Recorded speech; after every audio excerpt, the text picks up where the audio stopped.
So mga tol, magandang balita para sa ating pambato na si Prince Albert Pagara. Ay may sumabog po na balita mga tol na may exhibition fight ngayong buwan ng December 31 na gaganapin po sa Japan. Ang makakalaban niya mga tol, ang batos po ni Floyd Mayweather Jr. Itong si Cormel Moton. Maglalaban po sila mga tol sa catchweight po ng 63.5 kilograms o sa super lightweight division na po yan mga tol. Sa kabilang banda naman mga tol ay alam po ng karamihan na kumpirmado na po ang laban sa pambato ng Japan The Monster na Naoya Inoue ngayong buwan ng December 25 na gaganapin po sa Japan, kung saan niya makakalaban mga tol ang mandatory niya na si Sam Goodman ng Australia. Bumanat na nga itong si Sam Goodman mga tol na hindi daw siya pupunta sa Japan para lang daw magpabugbog kay Naoya Inoue.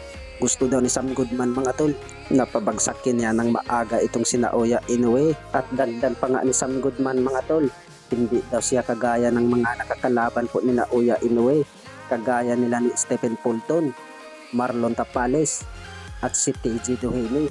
Ano kaya sa tingin niyo mga tol?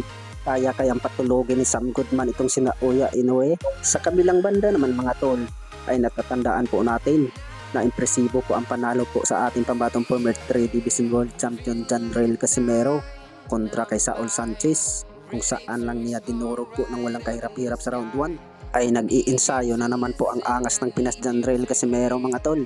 Nakita po natin sa video sa Quadro Alas It's My Boy, may caption pa, pag hindi makailag, butas ang ulo.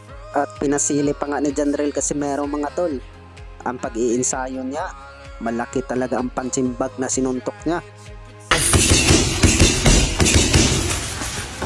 Mas pinabilis, mas pinalutong,